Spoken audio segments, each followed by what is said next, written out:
कि मैं इसको मारना चाहता हूं, तुमने शरण में रखा। तो भृगु पत्नी को ही भगवान विष्णु अपने सुदर्शन चक्र से उसका घेराव किया। वहां पर भृगु जी ने भगवान विष्णु को श्राप दिया कि हे विष्णु, जैसे मैं अपनी पत्नी के वियोग में तड़पूंगा, ऐसे ही तुमको धरती पर जन्म लेना होगा, और जन्म लेकर के तुम इस दुख को भोगोगे। मैं तुमको श्राप देता। एक श्राप उसका लगा, उसी श्राप को भोगने के लिए भगवान जा रहे। दूसरा श्राप है नारद ऋषि। नारद मोह में भगवान विष्णु के जो कर्म हुए, जिनसे नारद ऋषि का विवाह करना चाहते थे, और भगवान उस विस्मयनी से विवाह करके चले गए, इससे नारद को तकलीफ हुई और नारद जी ने श्राप दिया। नारद श्राप, ये दूसरा श्राप मिला है। अंत में नारद बहुत क्षमा याचना करते हैं, तो भगवान कहते हैं कि मम इच्छा का दीन दयाल, ये मेरी इच्छा है। दूसरा श्राप मिल गया। तीसरे श्राप में आता है, देखिए वैसे बड़ी सत्ता को कितने लोगों का श्राप मिला है, तब राम मनुष्य देह धारण करके उसको भोगने के लिए आए। पंजाब में है जलंधर, और जलंधर जो है एक महान राक्षस था। ऐसा वो राक्षस था, लेकिन उसकी पत्नी बहुत धर्मात्मा, बहुत धर्म काम करती। ऐसी एक नंबर की पतिव्रता, पत्नी एक नंबर की पतिव्रता और पति एक नंबर का व्यभिचार। और उसको इतना शक्ति था उसके पास। उसकी पत्नी जो थी वृंदा, उसी के प्रताप से उसको कोई मार नहीं पाता। पत्नी पतिव्रता, पति कितना भी पलित हो उसको कोई मार ही नहीं सकता, क्योंकि कवच बन गई थी। पत्नी के भक्ति के कारण, पातिव्रत धर्म के कारण पति को कोई ना मार सके, भगवान शिव भी नहीं मार सकते। ऐसा उसका दृढ़ कवच था। एक दिन वो भगवान शिव का ही रूप धारण करके, असुर थे, मैया पार्वती के भवन में प्रवेश कर रहे हैं। उस दिन पार्वती मैया को क्रोध आया कि ये दुष्ट राक्षस मेरे पास में शिव रूप धारण करके आ गए। तब जाकर के विष्णु भगवान से कहा कि हे विष्णु, तुम इसको मारोगे। कैसे मारोगे? जैसे ये मेरे पास आया, मेरे पति का रूप धारण करके, तुम इसके पास जाओगे, इसके पत्नी के पास, इसका ही रूप धारण, तब ये मरे। कहा गया है नीति में, अगर एक के मिटने से एक परिवार की रक्षा होता है तो उसको मिटा देना चाहिए। जैसे एक उंगली को कटवाने से अगर 4 उंगली की रक्षा हो सकता है तो उसको काटवा दीजिए। एक घर को अगर हटाने से पूरे गांव का रक्षा होता उसको हटा देना चाहिए। एक गांव को मिटाने से अगर पूरा राष्ट्र का हित होता है उसको हटा देना चाहिए। और आत्मा की रक्षा के लिए पृथ्वी का भी त्याग करना चाहिए, उसको त्याग कर देना चाहिए।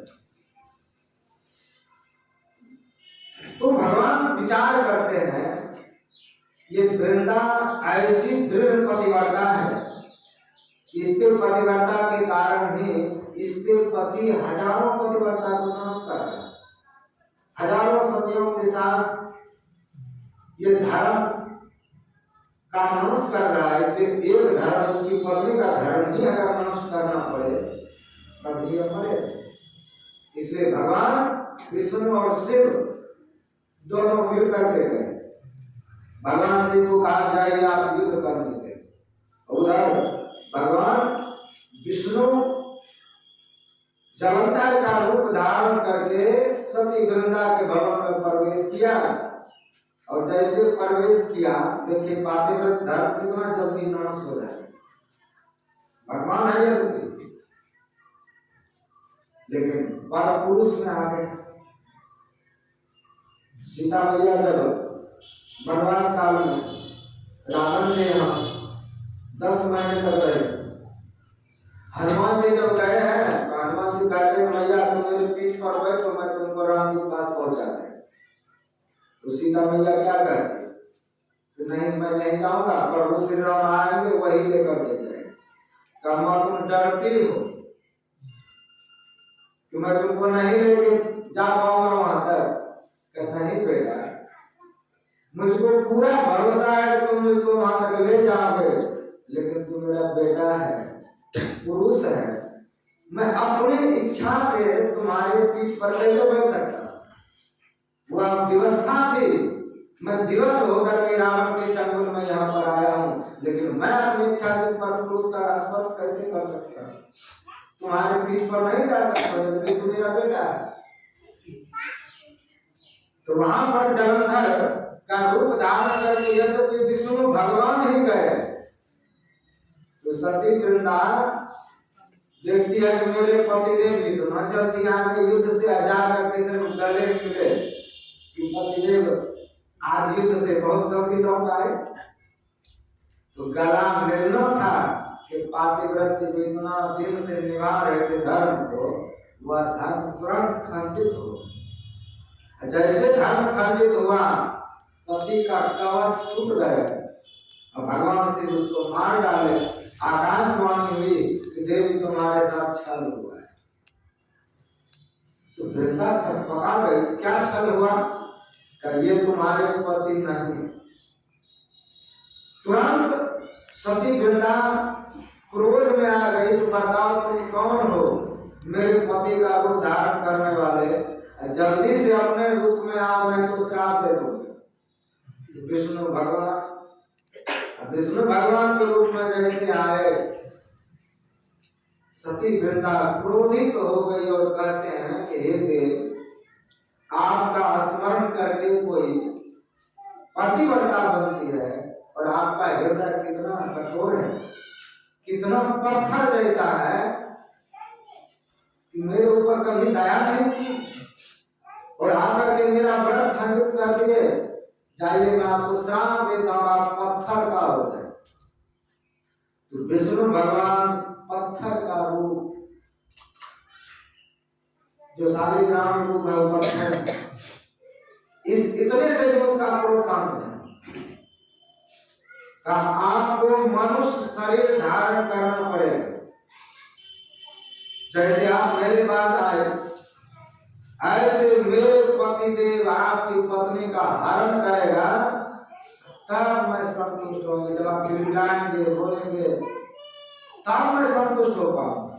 चाहिए मैं आपको श्राप देता हूं, डबल श्राप देता। कहते हैं वही जलंधर एक बार रावण बना है, वही विष्णु राम बन करके जा रहे हैं, पर में आगे यही सब विध होना है।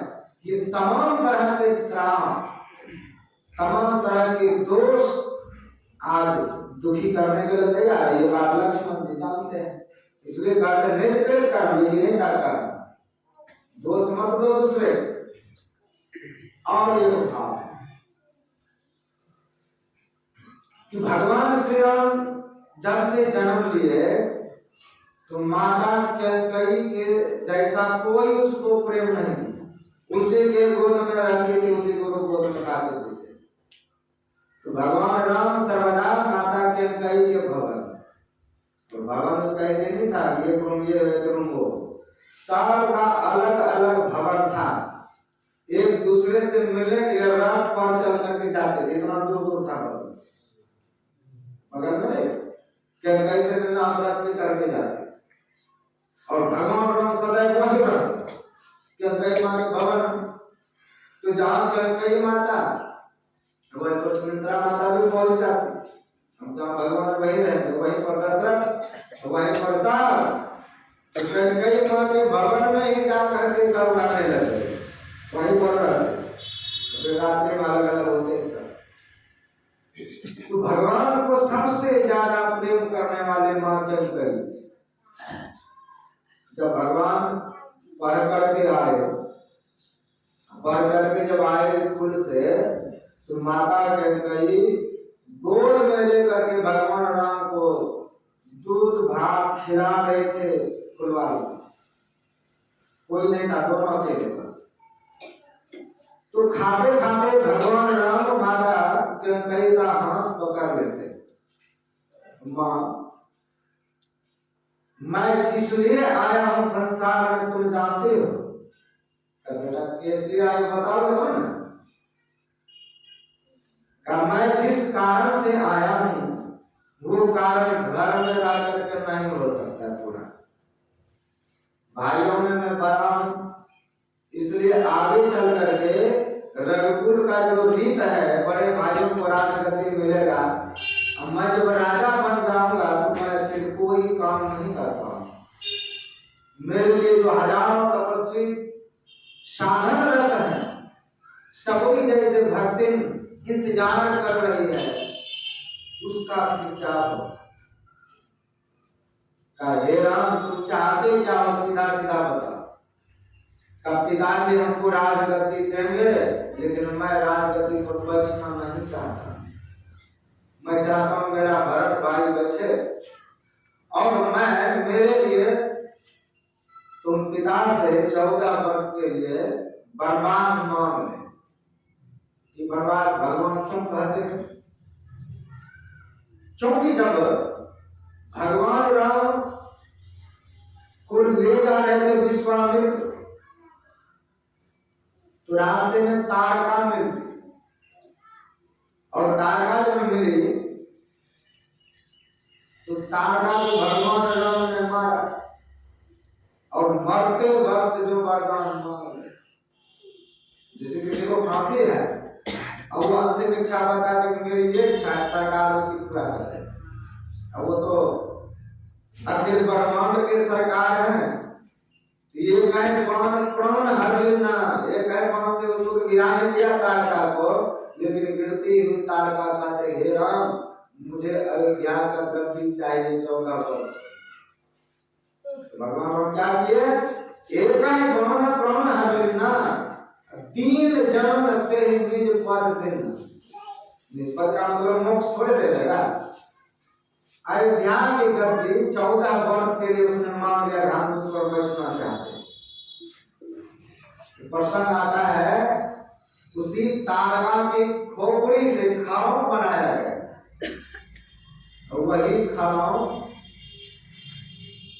भगवान भरत जी को दिया है। बात वहां पर जाकर रख देना, स्थापित कर देना। तो वहां पर अकेली वो ताड़का की खोपड़ी का खड़ाऊ बैठ करके 14 वर्ष तक रहा। दीन जान देने को गरीब जान करके लो तुम्हें 14 वर्ष तक बैठ जाओ, दीन जान तेरे पद देना। उस खोपड़ी को, उस ताड़का को वहां का गति दिया। तो वहां पर भगवान राम मांगते हैं मेरे लिए 14 वर्ष का वनवास मांग लेना। तो वो कहती है कि बेटा तुम खुश हो इसलिए तुम्हें मांग, तो मैं संतों का, ऋषियों का, महर्षियों का, भक्तों का दर्शन करते हुए, और रावण जैसी अत्याचार है फिर उसका स्थापित करना है, और राजगद्दी पर बैठ गए, ये सब कर्म नहीं हो। इसीलिए भगवान राम माता के कई बार बांध दिए। तो भगवान राम कहते हैं कि मां इस काम में तुम्हारी बहुत फजियत, बहुत निंदा, बहुत गाली गलौज। तो कई माँ कहती है कि मेरा राम अगर खुश है तो दुनिया के लोग चाहे जो कहे, मैं तुम्हारी खुशी के लिए सब चीज करने के लिए तैयार। तो परम भक्त है, परम भक्तिन है। जगत रूठे तो रूठन दे, मुझे है काम ईश्वर। जो सिर्फ ईश्वर को खुश करना चाहते हैं, अपने गुरु को खुश करना चाहते हैं, इसकी खुशी के लिए जो हमें करना पड़े, चाहे दुनिया के लोग जो समझे कई माँ। तो कई माँ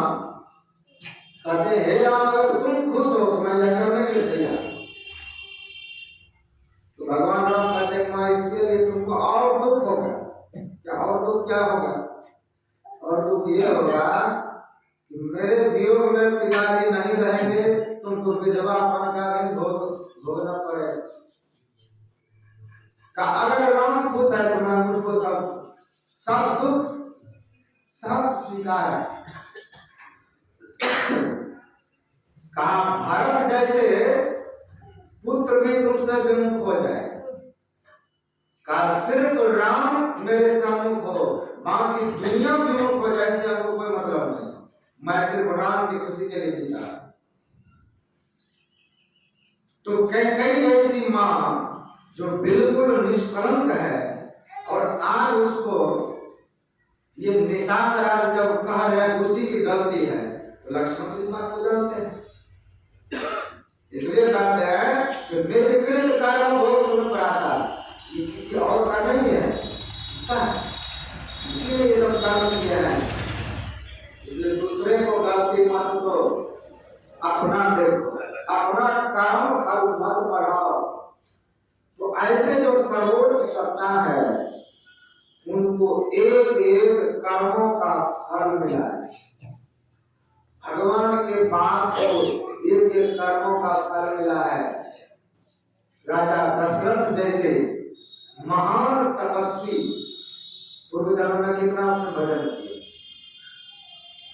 और श्रवण कुमार को मारने का जो दोष लगा, उनका जो श्राप लगा, उस श्राप को भोगा उसे भगवान नहीं टाल सकते। भगवान खुद जब अपने ऊपर लगे हुए कर्म को जब नहीं टाल रहे हैं, चाहे भगवान का बाप ही क्यों न हो, पत्नी ही क्यों न हो, परिवार ही क्यों न हो, सबको अपने अपने कर्म का फल भोगना पड़ा। थोड़ा सा थोड़ा जो भी करेंगे उसका भोग है। गुरु नानक देव जी महाराज कहते हैं बिन भोगे भागे नहीं कर्म गति बलवान, इतना बलवान है कि आपको भोगना पड़े। खुशी है, अच्छाई है, वो भी भोगना पड़े, उनसे भी नहीं भाग सकते। आप अच्छाई से भी नहीं भाग सकते, बुराई से भी नहीं भाग सकते। नीति में आया यथा देव सहस्रेषु वत्सो गच्छति मातरम तथा यत्कृतं कर्म कर्तारं गच्छति। का हजारों गाय हो और उसमें किसका बछड़ा है आप नहीं खोज पाएंगे, बछड़ा अपनी माँ को खोज लेते। हजारों गायों के बीच में बछड़ा को छोड़ दीजिए, वो सुनते सुनते अपने माँ के पास जाकर दूध पी लेते।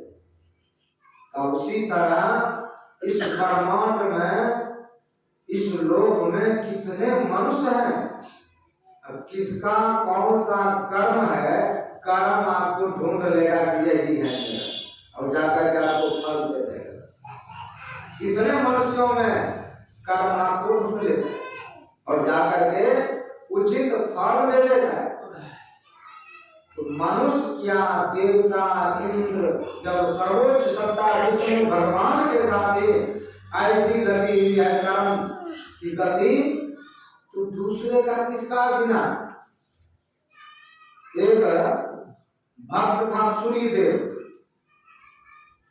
वो सूर्य की को उपासना किए थे, और सूर्य की जब उपासना को किया तो सूर्य देव प्रकट हुए। का वरदान मांगो, का हे सूर्य देव हमको अमर कर दीजिए। का अमर मैं भी नहीं, जो खुद अमर नहीं है वो तुमको कैसे अमरता का वरदान दे सकता है। तो चिरंजीवी हूं लेकिन अमर नहीं हूं, तो मैं सब दिन रहूं, कोई अमर नहीं है इस ब्रह्मांड में। ब्रह्मांड सब उलट पलट हो रहा है। का दूसरा वरदान मांगो, का दूसरा वरदान ये दीजिए कि मेरे शरीर पर 1000 कवच, और एक कवच तोड़ने में 1000 वर्ष लगे, और जो कोई उसको तोड़ने के बाद तुरंत मर जाए। कौन तोड़ेगा? उसका नाम पड़ गया सहस्त्र कवची। सहस्त्र कवची नाम के राक्षस कहते प्रभुता पाई जाए मत नहीं, नहीं कोई अस जन्मा जन्म नहीं। प्रभुता पा करके, पद पा करके उन्मत्त ना हो, उछृंखल ना हो, मरांग ना हो, ऐसा सृष्टि में कौन पैदा लिया जो पल पाके ना इधराए। जैसे उसने वो शास्त्र कवची हजारों कवचों का शरीर पर अमरता जैसे वर्णन पा लिया, तो जब कोई अमर बनता है, जब कोई पद पर आता है, तो सीधे साधे लोग ज्यादा करता है। पहले संतों को परिश्रम करना प्रारंभ किया, देवताओं को परिश्रम करना प्रारंभ किया कि स्वर्ग छोड़ो या फिर मेरी। देवताओं को मार पीट करके वहां से भगाया, देवता लोग भाग गए। अब देवता लोग जहां तक कंदरा में गुफा में इधर उधर अपना जीवन यापन कर रहे हैं। नारद ऋषि घूमते घूमते बद्रिकाश्रम गए, वहां पर नर और नारायण भगवान तपस्यारत थे। उनको तपस्या से जगाया, प्रभु आप यहाँ पर तप कर रहे हैं, ध्यान कर रहे हैं, लेकिन सृष्टि को उजाड़ रहा है सहस्त्र कवची राक्षस, आप जाके उसको मारिए जल्दी। तो नारायण भगवान और नर, ये दोनों नारायण भगवान अवतार लिए थे, और वो दोनों तपस्या कर रहे। तो दोनों तपस्या से विरत हुए, कहा जाता उनको मार करके आप मारने में बड़ा झंझट। 1000 वर्ष तक आप लड़ते रहेंगे लगातार, तब एक कवच टूटेगा, जैसे टूटेगा आपका शरीर छूट जाएगा।